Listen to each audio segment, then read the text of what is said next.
Embora atos isolados de destruição de imagens religiosas tenham sido associados à iconoclastia, como a destruição de imagens religiosas em transmissões televisivas ou o incidente conhecido como o chute na santa, esse é o termo pelo qual ficou conhecido e pelo qual a população brasileira se refere, ainda hoje, a um episódio controverso ocorrido no dia 12 de outubro de 1995. Sérgio von Helder, ex-bispo da Igreja Universal do Reino de Deus, proferiu insultos verbais e físicos contra uma imagem de Nossa Senhora Aparecida, a qual se dedicava ao feriado do dia, durante o programa matutino O Despertar da Fé, transmitido pela Record. Mas essa abordagem não captura a essência histórica do fenômeno da iconoclastia. A iconoclastia, observada em diferentes contextos religiosos ao longo da história, vai além desses atos isolados de destruição de imagens religiosas.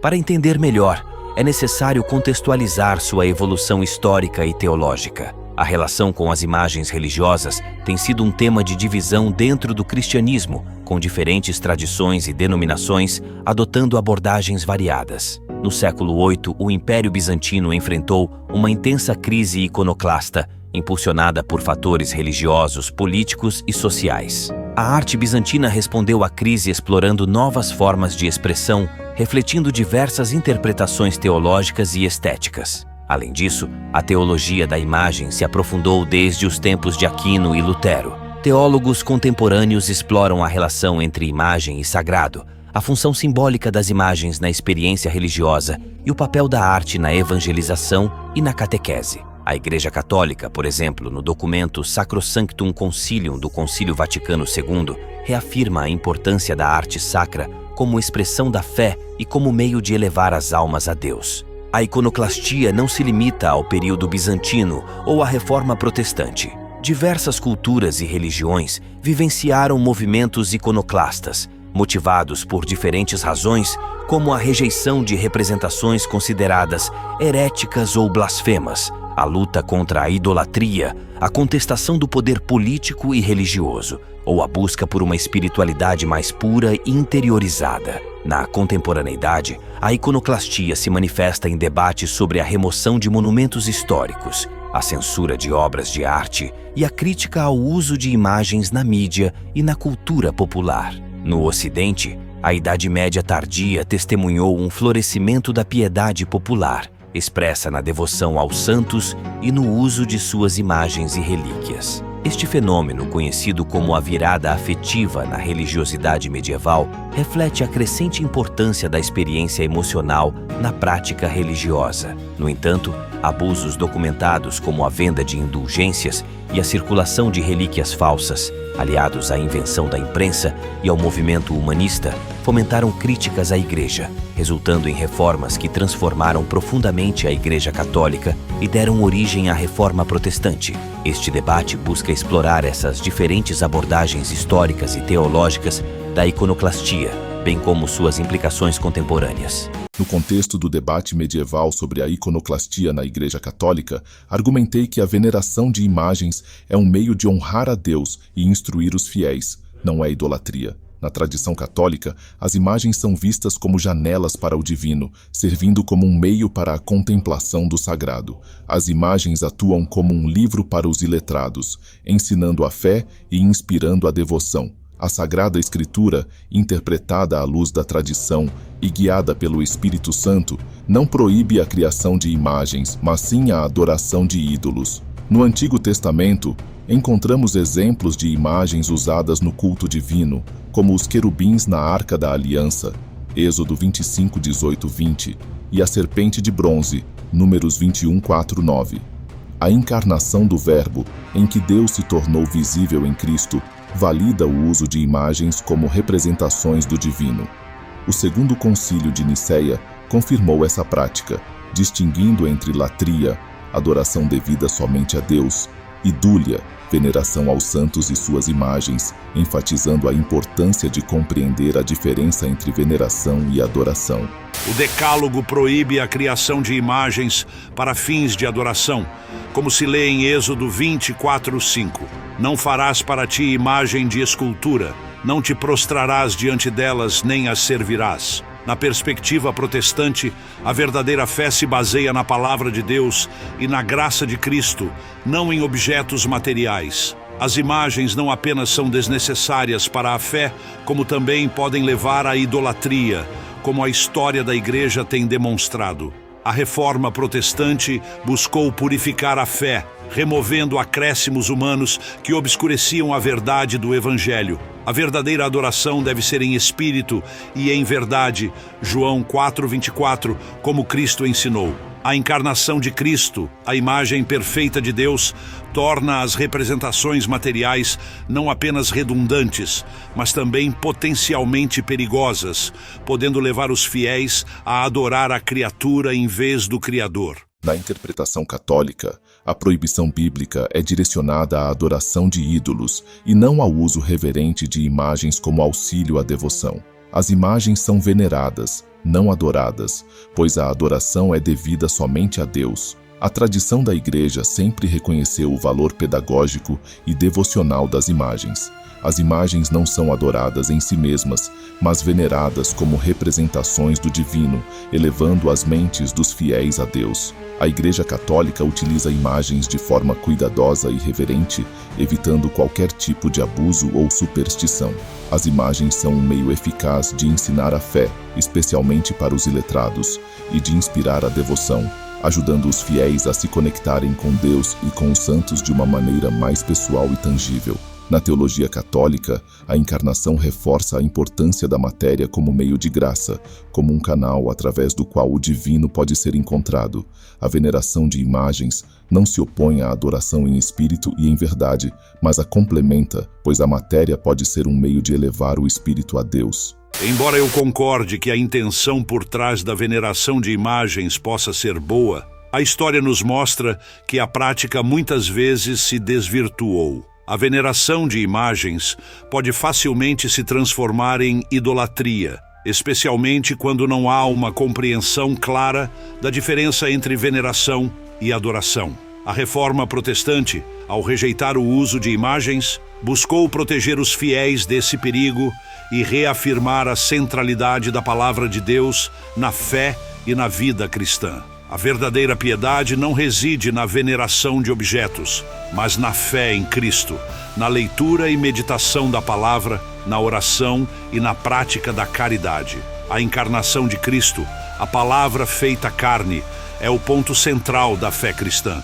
E a Escritura é suficiente para nos guiar na vida cristã. A verdadeira adoração deve ser em espírito e em verdade, não em objetos materiais ou representações visuais. A fé genuína reside na relação pessoal com Deus, não em rituais externos ou práticas devocionais. A Reforma Protestante buscou restaurar essa verdade central do cristianismo, enfatizando a importância da fé pessoal e da relação direta com Deus, sem a necessidade de mediadores humanos ou materiais.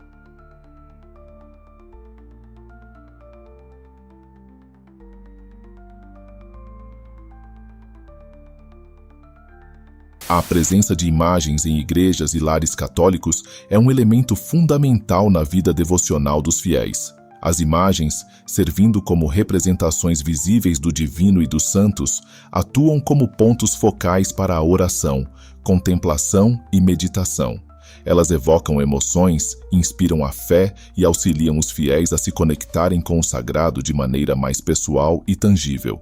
A dimensão sensorial da devoção, expressa no toque, nos beijos e nas oferendas, é fundamental para a experiência religiosa de muitos fiéis e encontra respaldo na teologia da encarnação, que valoriza a matéria como um meio de encontro com Deus.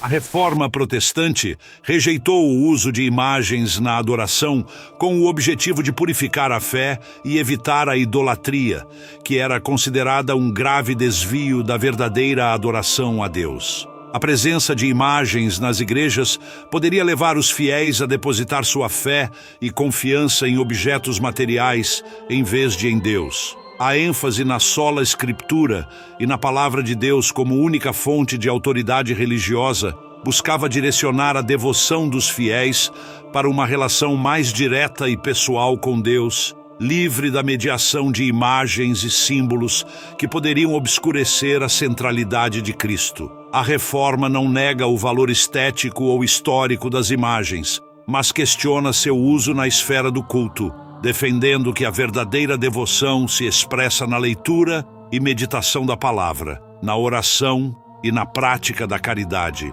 A encarnação de Cristo, a palavra feita carne, é o ponto central da fé cristã, e a Escritura é suficiente para nos guiar na vida cristã.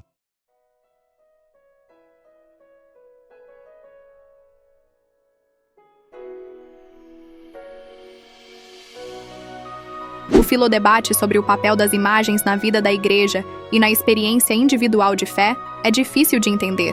A iconoclastia, que pode variar de uma rejeição moderada do uso religioso de imagens até a destruição radical das mesmas, serve como um lembrete da importância de evitar a idolatria e manter o foco na palavra de Deus. Por outro lado, a tradição católica valoriza o papel pedagógico e devocional das imagens, que podem ajudar os fiéis a compreender e vivenciar o mistério da fé de maneira mais profunda. A questão da iconoclastia continua sendo um desafio para a Igreja, exigindo um diálogo contínuo e respeitoso entre as diferentes perspectivas. O objetivo é encontrar um equilíbrio entre a tradição e a renovação, a fé e a razão, e o visível e o invisível. Além disso, a discussão sobre o uso de imagens na Igreja vai além do debate teológico, abrangendo questões litúrgicas, devocionais e culturais.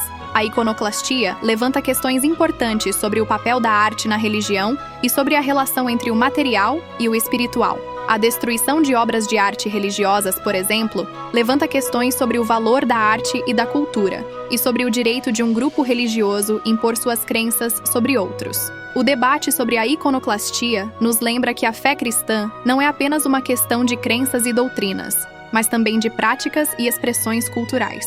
As imagens e os símbolos religiosos fazem parte da história e da cultura cristã, e o debate sobre seu uso nos convida a refletir sobre a relação entre fé e cultura e sobre como a fé pode ser expressa de forma autêntica e significativa em diferentes contextos culturais. A iconoclastia e a veneração de imagens são, portanto, dois lados da mesma moeda, refletindo diferentes maneiras de entender e expressar a fé cristã. Ambas as perspectivas têm suas raízes na história do cristianismo e continuam a influenciar a maneira como os cristãos vivem e expressam sua fé hoje. A compreensão dessas diferentes perspectivas pode nos ajudar a apreciar a riqueza e a diversidade da tradição cristã e a respeitar as diferentes maneiras pelas quais os cristãos buscam se conectar com o divino.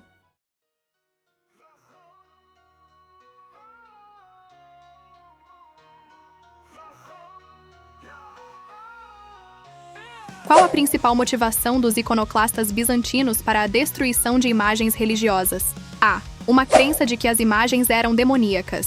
B. Um desejo de embelezar as igrejas com mosaicos e afrescos. C. Uma interpretação literal do segundo mandamento que proíbe a criação de imagens. D. Uma tentativa de promover a arte abstrata e simbólica.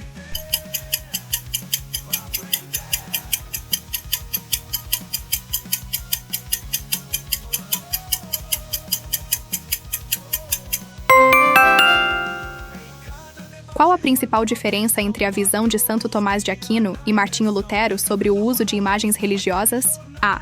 Aquino defendia a destruição de todas as imagens, enquanto Lutero defendia sua veneração. B. Aquino via as imagens como um meio de acesso a Deus, enquanto Lutero as considerava um obstáculo à fé. C. Aquino acreditava que as imagens deveriam ser usadas apenas por pessoas instruídas, enquanto Lutero defendia seu uso por todos os fiéis. D. Aquino e Lutero concordavam totalmente sobre o uso de imagens, sem nenhuma divergência.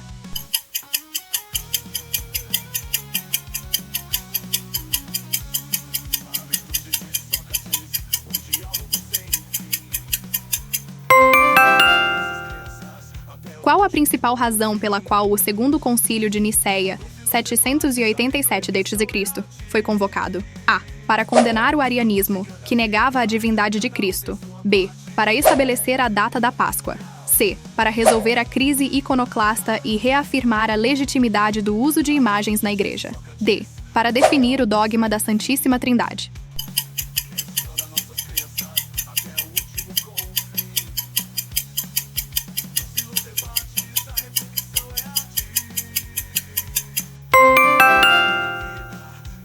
Qual o significado do termo iconoclastia? A. Criação de imagens religiosas. B. Veneração de imagens religiosas.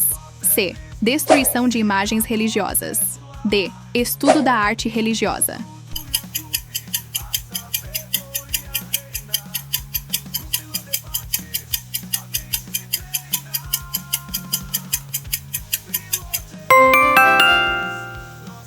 Se gostou do vídeo, por favor, deixe seu like e compartilhe-o.